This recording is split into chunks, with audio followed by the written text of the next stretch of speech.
Students, आज का हमारा टॉपिक है स्टार की इफ़ेक्ट। देखिए, स्टार की इफ़ेक्ट में हम क्या होगा, स्टार की इफ़ेक्ट में हम लोग बात करते हैं अगर हमारे पास हाइड्रोजन स्पेक्ट्रा की आप लोगों को पता है कि 5 तरह की सीरीज़ होती हैं, Lyman, Balmer, Paschen, Brackett and the Pfund. Stark की इफ़ेक्ट में हम लोग एक्सटर्नल इलेक्ट्रिक फील्ड की बात करते हैं। अगर हम स्टार की इफ़ेक्ट में इस बामर सीरीज़ को अगर हम इलेक्ट्रिक फील्ड के अंदर रखते हैं तो इलेक्ट्रिक फील्ड के अंदर रखने के बाद हमारे पास बामर लाइन जो फर्दर नंबर ऑफ कंपोनेंट्स में हमारे पास डिवाइड हो जाएगी, तो इसी को हम लोग बोलते हैं स्टार की इफ़ेक्ट। तो देखिए, बामर सीरीज़ क्या होता है, देखो आप लोगों को पता है कि हमारे पास इस तरह से लेवल बने हुए हैं। देखिए n = 1 2 3 एंड 4। अगर हमारे पास अपर्स लेवल से सारी के सारी ट्रांजिशंस अगर n = 2 के अंदर होंगी तो उसको हम लोग बोलते हैं दैट इज़ अ बामर सीरीज़। ठीक है, और बामर सीरीज़ के अंदर भी हमें पता है, आप लोगों को पता होगा, जैसे कि हमारे पास जैसे बनता है एच अल्फ़ा, एच बीटा और एच गामा। अब ये क्या होता है, देखिए अगर हमारे पास, देखिए एच अल्फ़ा का मतलब होता है अगर हमारे पास अपर्स लेवल n = 3 से n = 2 में ट्रांजिशंस हो रही हैं तो ऐसी ट्रांजिशंस को हम लोग बोलते हैं एच अल्फ़ा। और उसी तरह से देखिए, अगर मैं एच बीटा की बात करूं तो एच बीटा में हमारे पास कौन सी होगी, n = 4 से 2। सिमिलरली हमारे पास हो जाएगा h = गामा। ठीक है, तो इसमें हमारे पास नेक्स्ट होता है हमारे पास कि कितनी इलेक्ट्रिक फील्ड हम लोगों ने अप्लाई करनी है। देखिए, हम लोगों ने जो इसमें इलेक्ट्रिक फील्ड अप्लाई करनी है 10⁻⁴ वोल्ट पर सेंटीमीटर। देखिए स्टूडेंट्स, हमारे पास दो तरह के होते हैं, एक होता है वीक फील्ड और एक होता है हमारे पास स्ट्रॉन्ग फील्ड। अगर हमारे आपके सिलेबस में जो है वो है वीक फील्ड ऑफ स्टार की इफेक्ट। अगर वीक फील्ड ऑफ स्टार की इफेक्ट का मतलब होगा कि आपने इलेक्ट्रिक फील्ड या तो 10⁵ जितनी अप्लाई करनी है या फिर आप लोगों ने 10⁵ से कम अप्लाई करनी है। और स्ट्रॉन्ग इलेक्ट्रिक फील्ड का मतलब होगा कि 10⁵ से ज़्यादा वोल्टेज आपने अप्लाई करनी है, वो आप लोगों ने नहीं पढ़ना। ठीक है, तो देखिए मैंने वही सिंपल सी लैंग्वेज में यहाँ पे सब कुछ लिख रखा है। देखिए मैं एक बार रीड कर देती हूँ आपको। The phenomena of splitting of spectral lines into number of components lines by the action of an electric field is called star effect, and the J. Stokes was awarded by Nobel Prize in Physics in 1999 for discovery of star effect, and was discovered by 17 years after the discovery of Zeeman effect because the production of very high electric field is too difficult। क्या कहना चाह रहा है, कह रहा है कि वही जो सब कुछ मैंने आपको बताया है कि हमारे पास ये जो हमारे पास फिनोमिना था ये जीमन इफेक्ट के 17 ईयर्स के बाद हमारे पास डिस्कवर हुआ था, क्योंकि उस टाइम पे हमारे पास इलेक्ट्रिक फील्ड को with the help of discharge, क्योंकि उस टाइम पे हमारे पास डिस्चार्ज ट्यूब होती थी, तो डिस्चार्ज ट्यूब की हेल्प से हमारे पास इसको इलेक्ट्रिक फील्ड, इतनी हाई इलेक्ट्रिक फील्ड जनरेट करना मुश्किल था।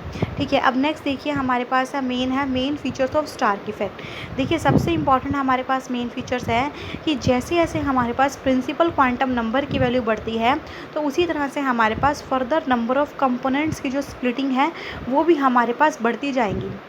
देखिए अभी तक आप लोगों ने 3 तरह की सीरीज़ में पढ़ी है। देखो H alpha, H beta and the H gamma. तो एच अल्फ़ा और एच बीटा की अगर हम बात करें, देखिए यहाँ पे हम लोगों ने क्या पढ़ा था। अगर मैं इन तीनों में देखूँ तो देखिए मुझे इन तीनों में बताइए सबसे ज़्यादा हमारे पास हाईएस्ट एन कहाँ पे इन्वॉल्व हो रहा है, यहाँ पे इन्वॉल्व हो रहा है n = 5 से n = 2। तो देखिए ये एच गामा में हमारे पास जब इसको इलेक्ट्रिक फील्ड के अंदर रखेंगे तो ये नंबर ऑफ कंपोनेंट्स में जो आगे डिवाइड होगा ये ज़्यादा होगा। ठीक है, as comparison to H beta. ठीक है, यही मैं कहना चाह रही हूँ कि जैसे जैसे हमारे पास n की वैल्यू बढ़ेगी हमारे पास फर्दर नंबर ऑफ कंपोनेंट्स में डिवाइड हो जाएगा। तो यही हमारे पास फर्स्ट पॉइंट कह रहा है, आप लोग इसे रीड कर लेंगे। सेकेंड पॉइंट में कह रहा है कि देखिए अगर जो भी आपने इलेक्ट्रिक फील्ड अप्लाई किया है तो जो भी इलेक्ट्रिक फील्ड अगर आपने अप्लाई किया है उसके पैरेलल अगर आप देखेंगे तो आप देखेंगे कि सिग्मा कंपोनेंट्स आपको अनपोलराइज्ड मिलेंगे और पाई कंपोनेंट्स आपको एब्सेंट मिलेंगे। फिर थर्ड में क्या कह रहे हैं कि अगर आप क्या मतलब है कि जो भी आपने इलेक्ट्रिक फील्ड अप्लाई की है अगर आप उसके देखिए परपेंडिकुलर डायरेक्शन में देखेंगे तो आपको सिग्मा और पाई दोनों हमारे पास कैसे मिलेंगे, लीनियरली पोलराइज्ड। इसका मतलब आप कैसे देखेंगे, आप जो है कैसा व्यू होगा, बस व्यू देखने के लिए आप चाहे कोई कैमरा लगा दीजिए, कोई स्पेक्ट्रोमीटर लगा दीजिए, उसकी हेल्प से आप उसको रिकॉर्ड कर लेंगे। ठीक है, तो हम लोग कैसे देखेंगे, परपेंडिकुलर टू इलेक्ट्रिक फील्ड देखेंगे। फिर देखिए नेक्स्ट में हमारे पास कह रहा है कि the components lie symmetrically on both side. क्या मतलब है, देखो ये मेरे पास है ओरिजिनल लाइन, इसके दोनों साइड देखो हमारे पास पाई कंपोनेंट है और यहाँ मेरे पास सिग्मा कंपोनेंट्स है, दोनों सिमेट्रिकली ऑन बोथ साइड्स है। फोर्थ पॉइंट हमारे पास ये कह रहा है।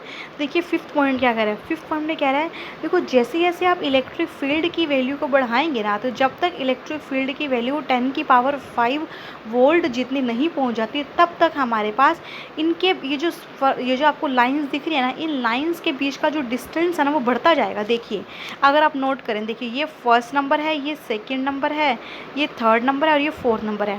तो देखिए सेकेंड नंबर में जो डिफरेंस है ना वो फर्स्ट नंबर से ज़्यादा है, थर्ड नंबर का जो ये वाला जो डिफरेंस है वो सेकंड से ज़्यादा है, और जो फोर्थ में जो डिफरेंस है वो थर्ड से ज़्यादा है। ऐसा क्यों हो रहा है, क्योंकि हम अभी धीरे धीरे इलेक्ट्रिक फील्ड की वैल्यू को इंक्रीज़ करें। जैसे जैसे इलेक्ट्रिक फील्ड की वैल्यू को इंक्रीज़ करेंगे हमारे पास क्या होगा, फर्दर कंपोनेंट्स में फर्दर जो डिस्टेंस है ये इंक्रीज़ होता जाएगा।